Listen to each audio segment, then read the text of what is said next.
Good morning students. अब हम अपना चैप्टर स्टार्ट कर रहे हैं Fourier series and its application. तो सबसे पहले बात आती है कि फोरियर सीरीज की रिक्वायरमेंट क्यों हुई। अब हम अगर सिंपल ऑसिलेटरी फंक्शंस की बात करें, सिंपल ऑसिलेटरी मोशंस की बात करें, तो उनको हम कहते हैं सिंपल हार्मोनिक मोशंस, और उनको हम सिंपल जो हार्मोनिक फंक्शंस हैं उनकी फॉर्म में रिप्रेजेंट कर सकते हैं, जिसमें कि हम साइन फंक्शन ले सकते हैं या फिर कोसाइन फंक्शन ले सकते हैं। बट जो रियल लाइफ में हम डे टू डे लाइफ में जो एक्चुअल ऑसिलेटरी फंक्शंस हैं जिनको फेस करते हैं वो कैसे होते हैं, वो कॉम्प्लिकेटेड नेचर के होते हैं। लाइक अगर हम कहते हैं कि एक स्ट्रिंग है, उस स्ट्रिंग को हम अगर खींच के उससे वाइब्रेटरी जो मोशंस हैं उनको जनरेट करते हैं, तो वो हमारे सिंपल हार्मोनिक फंक्शंस की फॉर्म में रिप्रेजेंट नहीं किए जा सकते हैं, क्योंकि वो कॉम्प्लिकेटेड फंक्शन है। तो ऐसे कॉम्प्लिकेटेड फंक्शंस को सोल्व करने के लिए फोरियर थ्योरम है वो पिक्चर में आई। तो Fourier theorem is given by A French mathematician जिनका कि नाम था जेबीटी फोरियर।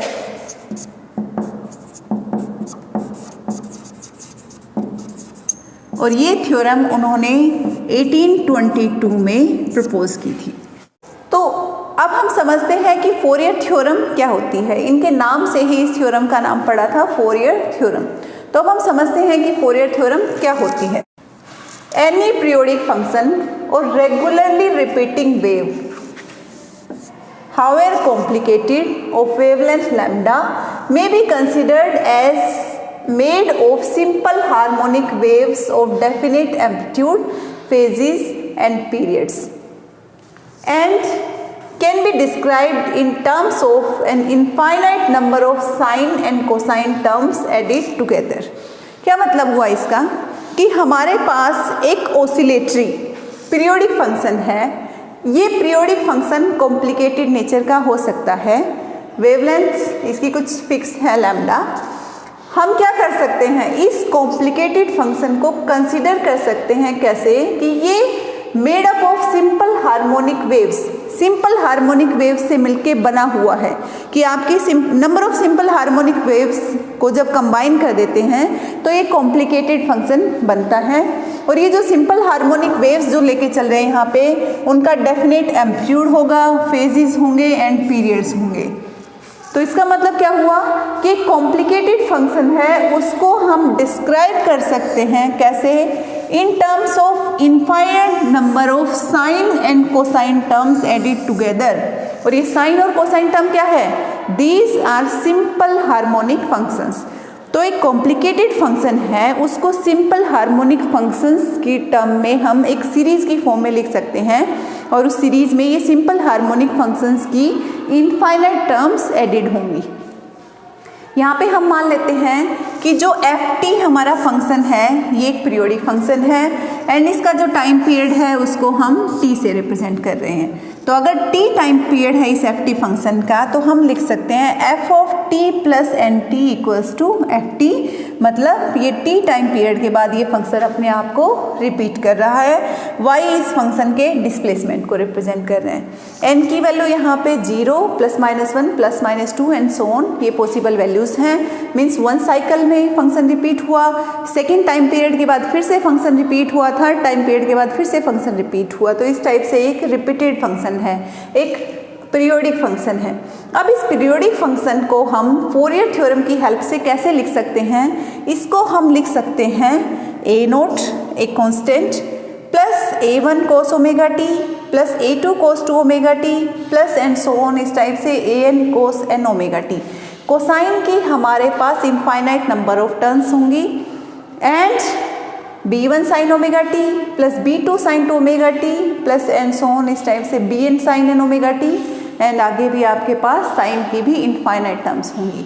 तो जो सिंपल आपके हार्मोनिक फंक्शंस हैं उनकी इनफाइनाइट टर्म्स की सीरीज की फॉर्म में हम इस फोरियर फंक्शन को लिख सकते हैं, इस कॉम्प्लिकेटेड फंक्शन को लिख सकते हैं by the help of Fourier theorem. तो यहाँ से जब इन सारी इनफाइनाइट टर्म्स को हम कंबाइन करते हैं तो हमें मिलता है this function f t equals to a naught plus summation n equals to 1 to infinity an cos n omega t plus n equals to 1 to infinity bn sin n omega t. तो तो ये आपके पास एक series आ गई and this series is Fourier series. ठीक है, so this series is Fourier series. अब इस सीरीज में हमारे पास ये तीन कांस्टेंट हैं, a nought, a n and b n. ये तीनों कांस्टेंट क्या कहलाते हैं? These are actually Fourier coefficient. इनको हम कहते हैं फोरियर कोफिशिएंट। अब ओमेगा जो टर्म है हमारे पास, ये ओमेगा क्या है? This omega is actually 2 pi by T and this is fundamental frequency. ये है फंडामेंटल फ्रीक्वेंसी। टी हमारे पास अगर टाइम पीरियड है तो ओमेगा को हम लिख सकते हैं 2 पाई बाय टी। फंक्शन है वो हमारा टाइम डिपेंडेंट है एंड y है ये यहाँ पे रिप्रेजेंट करता है जो फंक्शन है उसका डिस्प्लेसमेंट। तो इस टाइप से कोई भी कॉम्प्लिकेटेड फंक्शन है बट ये पीरियोडिक नेचर का है, तो इस कॉम्प्लिकेटेड फंक्शन को हम इस सीरीज़ की फॉर्म में लिख सकते हैं। और इस सीरीज़ में हमारे पास ये जो हम यहाँ पे समेशन कर रहे हैं n equals to 1 to infinity and n equals to 1 to infinity, ये क्या है? हम जितने भी हार्मोनिक्स हैं उन सब हार्मोनिक का एडिशन कर रहे हैं। तो ये जो समेशन वाली टर्म्स हैं ये एक्चुअल में रिप्रेजेंट करती हैं sum of harmonics from n equals to 1 to n equals to infinity, कि n 1 से इन्फिनिटी तक जितने भी हार्मोनिक्स बन रहे हैं उन सभी हार्मोनिक्स को हम यहाँ पे ऐड अप कर रहे हैं। तो ये हमारी फोरियर सीरीज़ है। अब इस फोरियर सीरीज़ को हम इक्वेशन नंबर 1 से रिप्रेजेंट कर देते हैं।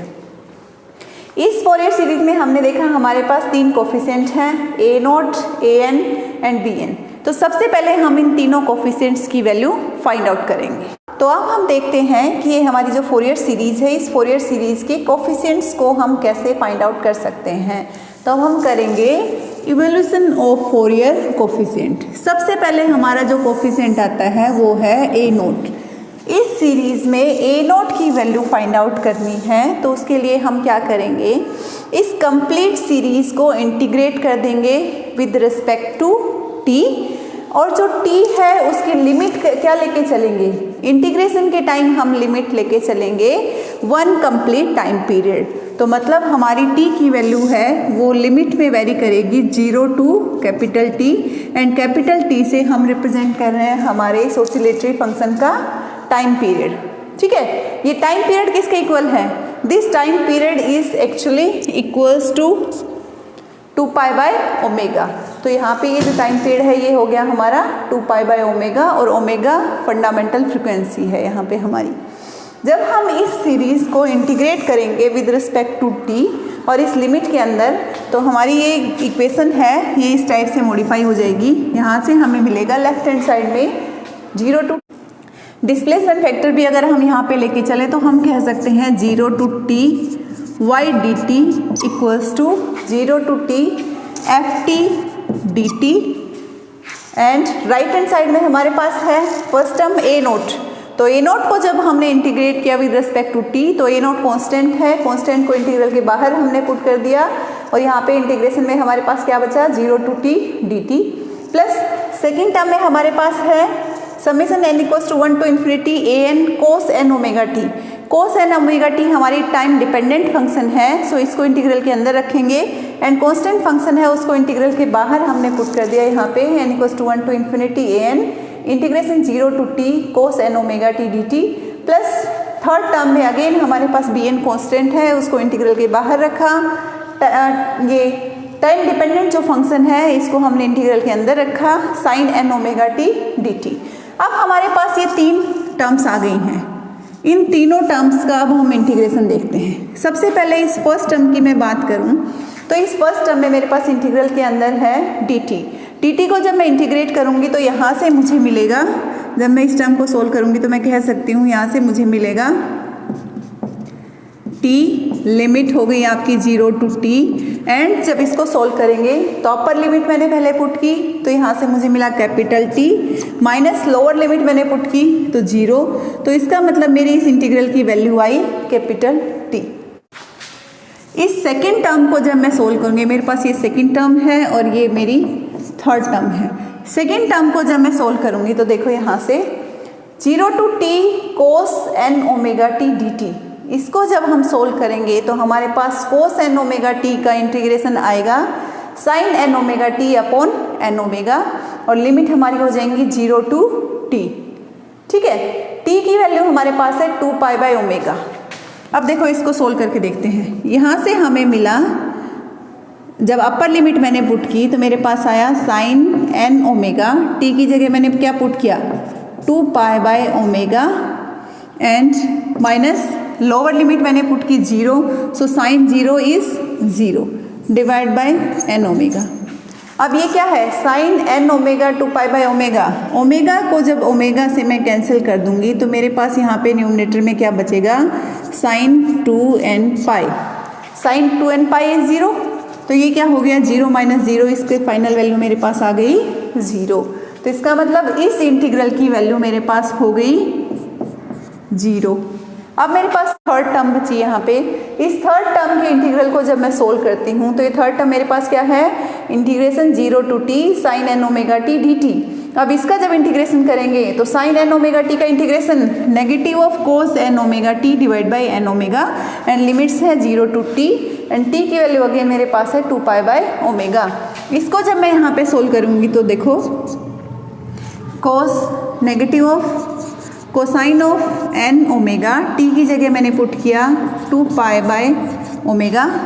ठीक है, उसके बाद नेक्स्ट लोअर लिमिट, ये नेगेटिव एंड ये नेगेटिव मेरा हो गया पॉजिटिव। लोअर लिमिट जब मैं 0 पुट करूँगी तो कोसाइन 0 मेरे पास हो जाएगा 1 and divide by n omega. Cosine of n omega into 2 pi by omega, यहाँ पे अगेन ओमेगा से ओमेगा जब कैंसिल करेंगे तो मेरे पास ये टर्म आएगी cosine of 2n pi, and cosine 2n पाई की वैल्यू मेरी क्या होती है 1। इसका मतलब नेगेटिव 1 प्लस 1, न्यूमरेटर में मेरे पास आया -1 प्लस 1, वो हो गया 0, तो यहाँ पे भी इसकी वैल्यू मुझे मिली 0। तो इस इंटीग्रल की वैल्यू भी मेरे पास क्या आ गई 0। इसका मतलब ये जो मेरे लेफ्ट हैंड साइड में टर्म थी integral y dt limit 0 to t या फिर integration 0 to t ft dt, वो किसके इक्वल हो गई, राइट हैंड साइड में मेरे पास फर्स्ट टर्म में क्या मिला मुझे a not into T, but second term this coefficient multiply with 0, सो ये 0 हो गई कंप्लीट टर्म, और ये थर्ड टर्म भी मेरी 0 हो गई। तो सेकेंड और थर्ड टर्म मेरी यहाँ से एलिमिनेट हो गई। तो ये इंटीग्रल मेरा इक्वल हुआ a नॉट टी के। तो यहाँ से a नॉट की वैल्यू मेरे पास आएगी 1 by t f t D t limit 0 to t, या फिर 1 by t y d t limit 0 to t। तो इसका मतलब जो a नोट कोफिशिएंट है मेरा, उस a नोट कोफिशिएंट को मैं फंक्शन की फॉर्म में या फंक्शन के डिस्प्लेसमेंट की फॉर्म में रिप्रेजेंट कर सकती हूँ, और यहाँ से मुझे जो a नोट कोफिशिएंट है उसकी वैल्यू मिल रही है एवरेज वैल्यू ऑफ फंक्शन या फिर average value of its displacement with in 1 time period. ठीक है, इसका मतलब क्या हुआ कि एक टाइम पीरियड के बीच में मेरी फंक्शन की एवरेज वैल्यू क्या है या फिर उसके डिस्प्लेसमेंट की एवरेज वैल्यू क्या है, वो मुझे ए नोट की वैल्यू देगी। अगर मैं कह देती हूँ कि मेरा फंक्शन है वो मेरा इवनली डिस्ट्रीब्यूटेड है, इवनली डिस्ट्रीब्यूटेड अगर फंक्शन है तो इसका मतलब क्या हुआ, उसकी एवरेज वैल्यू 0 हो गई। तो यहाँ पे मुझे ए नोट की वैल्यू 0 मिलेगी जब मेरा फंक्शन इवनली डिस्ट्रीब्यूटेड होगा, और अगर मेरे फंक्शन का अनइवन डिस्ट्रीब्यूशन होगा उस केस में मुझे ए नोट की वैल्यू नॉन जीरो मिलेगी। तो मैं कह सकती हूँ, ठीक है, कि ए नोट 0 है जब मेरा फंक्शन इवनली डिस्ट्रीब्यूटेड है, and a nought non zero है for uneven distribution of function. तो ये यहाँ पे मुझे ए नोट कोफिशिएंट की वैल्यू मिल गई है, और ये ए नोट मेरा फोरियर कोफिशिएंट है। अब हम बात करते हैं नेक्स्ट कोफिशिएंट की, a n and b N.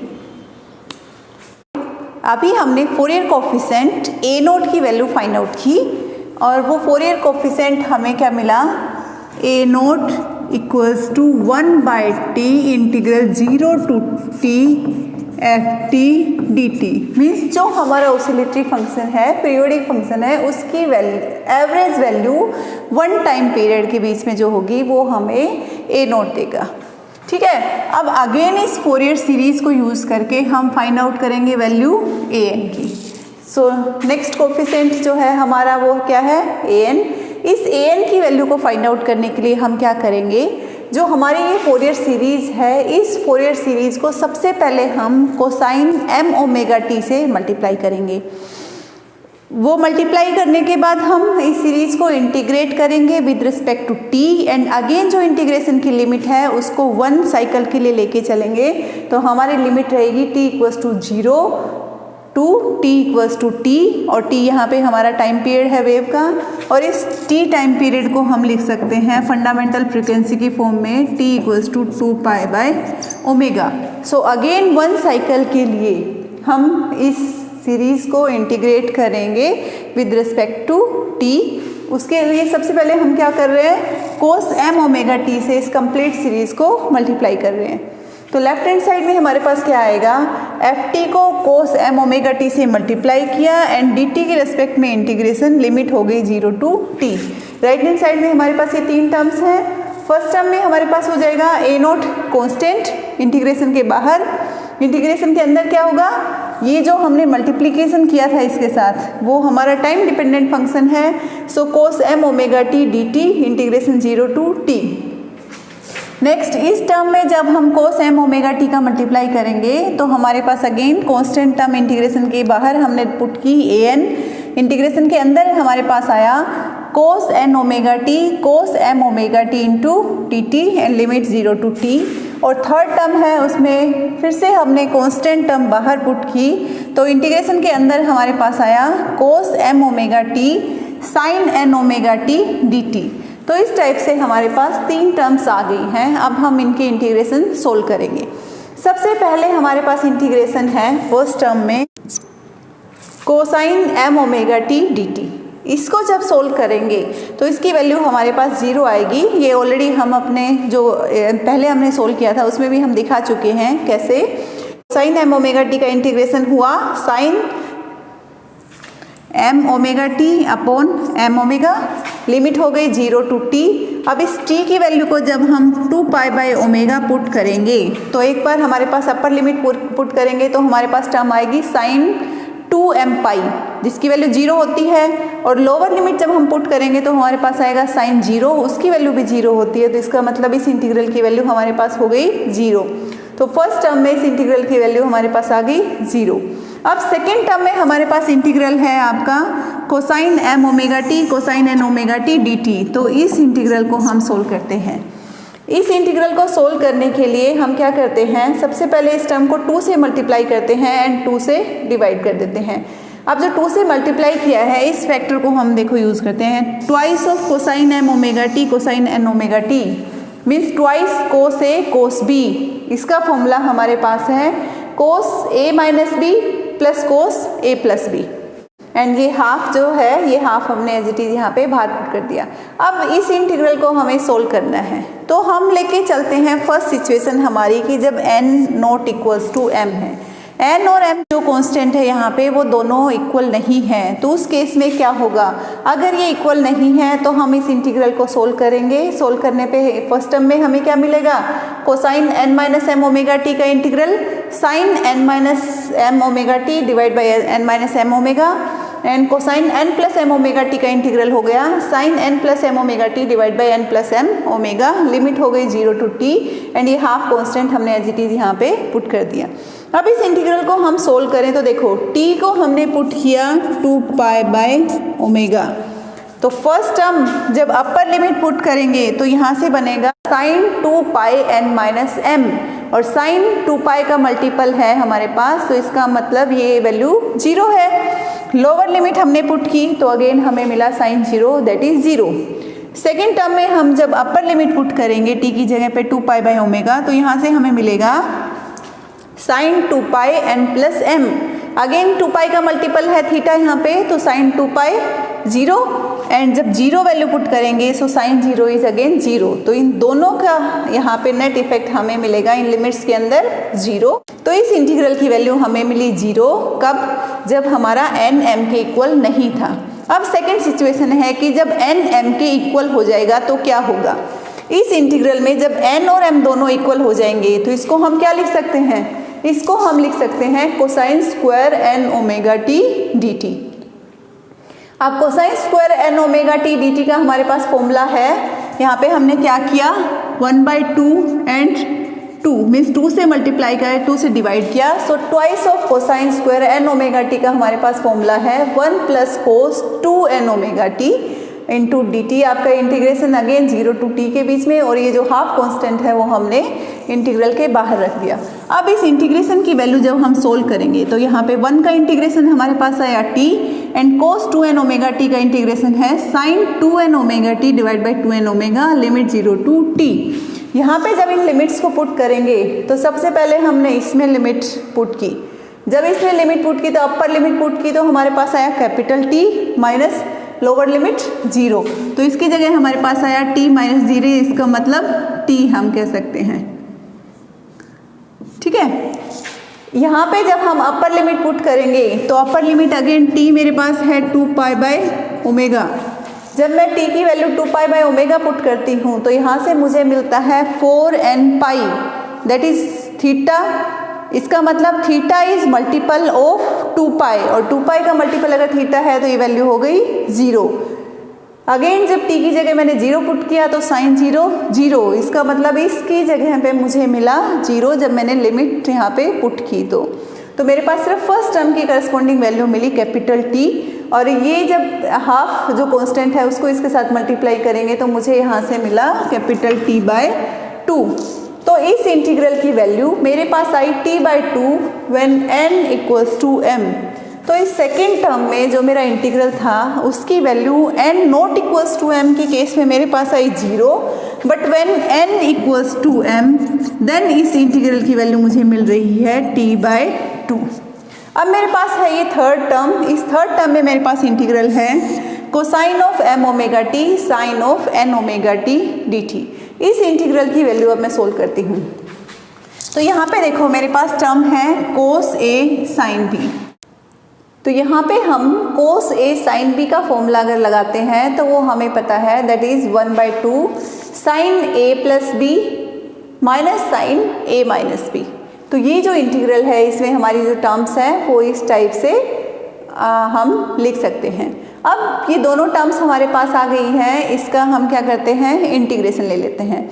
इसका इंटीग्रेशन जब हम लेंगे तो हमारे पास यहाँ पे टर्म आएंगी साइन एन ओमेगा टी की जगह negative of cos m plus n omega t divide by m plus n omega, and sine n minus m omega t की जगह हो गया cosine of n minus omega t upon n minus omega t, और negative जो sine था वो इस negative sign को यहाँ पे प्लस कर देगा। लिमिट है 0 to t और यहाँ पे कांस्टेंट आपका 1/2। तो इसको इंटीग्रेट करने के बाद हमारे पास ये टर्म आई है। इस टर्म को जब हम सोल्व करेंगे तो देखो सबसे पहले हमने फर्स्ट टर्म में अपर लिमिट पुट की t = 2π/ω। जब इस t की जगह 2π/ω रखूंगी तो ये मेरी हो गई cosine of 2πm plus n, और कोसाइन 2π का मल्टीपल मीन्स थीटा मेरा 2π का मल्टीपल है तो कोसाइन की वैल्यू क्या हो जाएगी यहाँ पे 1। सो अपर लिमिट पुट करने के टाइम मेरे पास आई इसकी वैल्यू -1। जब लोअर लिमिट पुट करूंगी 0, सो cos 0 इज अगेन 1, तो ये क्या हो गया नेगेटिव, और ये नेगेटिव पॉजिटिव, यहाँ पे वैल्यू हो गई 1। तो ये क्या मिला आपको 1 + 1 0। सिमिलरली इस टर्म में भी जब मैं अपर लिमिट पुट करूंगी तो यहाँ से मुझे मिलेगा 1, क्योंकि ये cos 2π का मल्टीपल बनेगा थीटा यहाँ पे, एंड जब लोअर लिमिट पुट करूंगी तो मेरे पास cos 0 आएगा 1, सो 1 - 1 इज 0। तो इस टर्म की वैल्यू मुझे मिलेगी 0। अब इस इंटीग्रल में मेरा चाहे n = m हो या n ≠ m हो, दोनों ही केस में मुझे यहाँ पे वैल्यू मिलेगी 0। तो इस इंटीग्रल की वैल्यू मेरी हो गई 0। ठीक है, तो अब हम अपनी सीरीज को लिखते हैं। सबसे पहले लेफ्ट हैंड साइड हमारे पास टर्म है ft cos m omega t dt integration 0 to t किसके इक्वल हो गया, राइट हैंड साइड में जो फर्स्ट टर्म है उसमें मुझे मिल रहा है a0 × 0, तो इसका मतलब ये टर्म हो गई 0। थर्ड टर्म भी मेरी हो गई 0। सिर्फ मुझे सेकेंड टर्म से कुछ कंट्रीब्यूशन मिलेगा, और वो कंट्रीब्यूशन कब मिलेगा जब मेरा n = m होगा तब। तो मैं n को m के इक्वल लेके चलती हूँ, उस केस में मुझे इस इंटीग्रल की वैल्यू मिली T/2। इसका मतलब इस समेशन में जब n m के इक्वल होगा तभी मैं यहाँ पे इस इंटीग्रल की वैल्यू को कुछ नॉन जीरो टर्म्स पुट कर सकती हूँ। तो मैंने क्या कर दिया, n इक्वल्स टू m है, सो इसकी जगह मैं क्या पुट कर सकती हूँ, am, एंड इंटीग्रल की वैल्यू मेरी हो गई कैपिटल T/2। इस इक्वेशन से मुझे मिला am equals to 2/t integration 0 to t ft cos m omega t dt। तो ये मेरा कोफिशिएंट आ गया am, और ये फोरियर कोफिशिएंट किसके इक्वल है, ये इक्वल है twice of average value of ft cos m omega t dt। अब इसी तरह से हम अपना नेक्स्ट जो कोफिशिएंट है bn, उसकी वैल्यू फाइंड आउट करते हैं। अब हम बात करते हैं कि हम अपना bn जो कोफिशिएंट है उसको कैसे कैलकुलेट कर सकते हैं। तो देखो अगेन इस सीरीज में हमारे पास a नोट कोफिशिएंट आ चुका है, an कोफिशिएंट आ चुका है। अब हम bn कोफिशिएंट को फाइंड आउट करना चाहते हैं। तो जब bn कोफिशिएंट को फाइंड आउट करेंगे तब हम क्या करेंगे, इस सीरीज को मल्टीप्लाई कर देंगे साइन m ओमेगा t। अब साइन के फंक्शन से मल्टीप्लाई करेंगे हम इस कंप्लीट सीरीज को। तो हमने यहाँ पे लिया मल्टीप्लिकेशन के लिए sine m omega t, and उसके बाद हम इस सीरीज को इंटीग्रेट करेंगे विद रिस्पेक्ट टू टाइम, और लिमिट अगेन होगी 0 टू कैपिटल T, और कैपिटल T टाइम पीरियड है वो हमारा क्या है 2π/ω। सो अब इस सीरीज को हम इंटीग्रेट करते हैं। तो देखो लेफ्ट हैंड साइड में हमारे पास आया ft sine m omega t dt 0 to t। Right hand side में first term a naught constant है, बाहर लिया again sine m omega t dt 0 to t। ये फर्स्ट टर्म हमारी इस टाइप से लिख सकते हैं। सेकंड टर्म में हमने मल्टीप्लाई किया sine m omega t dt से और इसको इंटीग्रेट किया, तो an कोफिशिएंट an कांस्टेंट था, इंटीग्रेशन के बाहर अंदर क्या हो गया मेरे पास sine m omega t cos n omega t dt। And third term में bn कांस्टेंट है, उसको इंटीग्रेशन के बाहर पुट किया, तो मैंने मेरे पास इंटीग्रेशन के अंदर आया sine m omega t sine n omega t dt। तो इस टाइप से मेरे पास अगेन यहाँ पे तीन टर्म्स आ चुकी हैं। इन तीनों का इंटीग्रेशन जब हम सोल्व करेंगे तो ये मेरी फर्स्ट टर्म है, ये मेरा सेकंड है, एंड ये मेरी थर्ड। फर्स्ट टर्म का integration sine m omega t dt, ये हमारे पास 0 आएगा, ऑलरेडी हम इसको सोल्व कर चुके हैं। Sign m omega t cos n omega t, जो सेकेंड टर्म है हमारे पास, एक साइन का फंक्शन और एक कोसाइन का फंक्शन, ये साइन एंड कोसाइन के फंक्शंस का मल्टीप्लिकेशन हमारे पास 0 आएगा। इसको हमने सोल्व करके दिखाया था जब हमने अपना an कोफिशिएंट कैलकुलेट किया था तब। तो इस इंटीग्रल की वैल्यू भी इस वन टाइम पीरियड के बीच में, इस वन कंप्लीट साइकिल के बीच में 0 आएगी। लेकिन जब हम sine m omega t sine n omega t solve करेंगे, सेम टाइप के फंक्शंस हैं यहाँ पे, साइन के फंक्शन का मल्टीप्लिकेशन है, तो इसको जब सोल्व करेंगे तो इसकी वैल्यू हमारे पास आएगी T/2 अगर हमारा n और m दोनों इक्वल हैं तो, एंड इसकी वैल्यू 0 आएगी अगर n और m दोनों इक्वल नहीं है तो इसका मतलब हमारे पास नॉन जीरो वैल्यू सिर्फ इस इंटीग्रल में आएगी, और इसकी नॉन जीरो वैल्यू भी हमें कब मिलेगी, जब n और m दोनों इक्वल होंगे तब। तो अब इन तीनों इंटीग्रल्स की वैल्यू जब हम यहाँ पे पुट करेंगे तो फर्स्ट टर्म मेरी हो गई 0, सेकेंड टर्म मेरी हो गई 0, सिर्फ थर्ड टर्म से मुझे वैल्यू मिली यहाँ पे T/2, और वो भी कब, जब m इक्वल्स टू n था।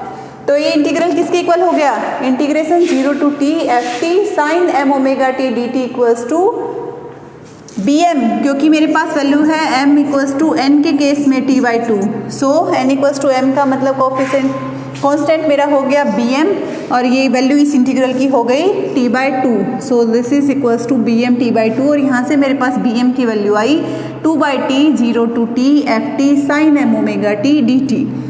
तो ये bm की वैल्यू हम देख सकते हैं क्या है, this is twice of average value of ft sine m omega t dt। am की वैल्यू हमने कैलकुलेट की थी, am की वैल्यू हमें मिली थी 2/t 0 to t ft cos m omega t dt, and a naught की वैल्यू हमने calculate की थी, वो हमारी आई थी 1/t 0 to t ft dt। तो इसका मतलब इन तीनों कोफिशिएंट्स की वैल्यू हमारे पास आ चुकी है। अब इन तीनों कोफिशिएंट्स की वैल्यू को हम क्या करते हैं, हमारी जो फोरियर सीरीज़ है उस फोरियर सीरीज़ में पुट करते हैं। bm की वैल्यू हम पुट करेंगे, am की वैल्यू पुट करेंगे, एंड a नोट की वैल्यू पुट करेंगे। तो जो ये हमारी फोरियर सीरीज़ है ये कैसे मॉडिफाई हो जाएगी, ये देखो ft equals to a naught की जगह 1/t 0 to t ft dt।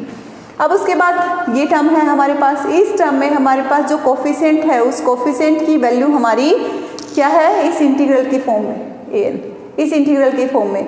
तो इसका मतलब पहले हम ले लेते हैं summation n equals to 1 to infinity cos n omega t, ये टर्म हमने लिख ली। उसके बाद इस कोफिशिएंट की वैल्यू हमारे पास है F T cos M omega T D T का integration 0 to T and 2/t coefficient यहाँ पे है, तो इस कांस्टेंट को मैंने यहाँ पे पुट कर दिया और ये मेरे पास इंटीग्रल आ गया है, जो कि मुझे एम कोफिशिएंट की वैल्यू पुट की तब मिला। अब मैं अपना जो बी एम कोफिशिएंट है इसकी वैल्यू जब इसमें सब्स्टिट्यूट करूंगी तो अगेन इंटीग्रेशन के बाहर मेरे पास टर्म होगी n equals to 1 to infinity sine n omega t, और ये 2/t जो कांस्टेंट है उसको भी हम इंटीग्रेशन के बाहर पुट कर देंगे। इंटीग्रेशन के अंदर आएगा f t sine m omega T D t and इसका इंटीग्रेशन अगेन 0 टू टी। तो यहाँ पे मेरे पास ये फोरियर सीरीज आ गई है जब मैंने इन तीनों कोफिशिएंट्स की वैल्यू यहाँ पे सब्स्टिट्यूट कर दी है। तो इस फोरियर सीरीज़ को हम यूज़ करेंगे जब हम किसी भी पर्टिकुलर टाइप की कॉम्प्लेक्स वेव को एनालाइज करेंगे तब। सो आई होप अब आपको क्लियर हुआ होगा कि फोरियर थ्योरम क्या है, क्यों इसकी रिक्वायरमेंट हुई एंड फोरियर कॉन्स्टेंट्स की वैल्यू कैसे हम कैलकुलेट कर सकते हैं, और फाइनली जब फोरियर कोफिशिएंट्स की वैल्यू हम इंक्लूड करते हैं, यहाँ पे इंट्रोड्यूस करते हैं, तो हमारी फोरियर सीरीज इस टाइप से बनती है। So this is all about Fourier theorem and Fourier series. इसमें अगर कोई भी डाउट हो तो उसको आप पूछ सकते हैं। Thank you.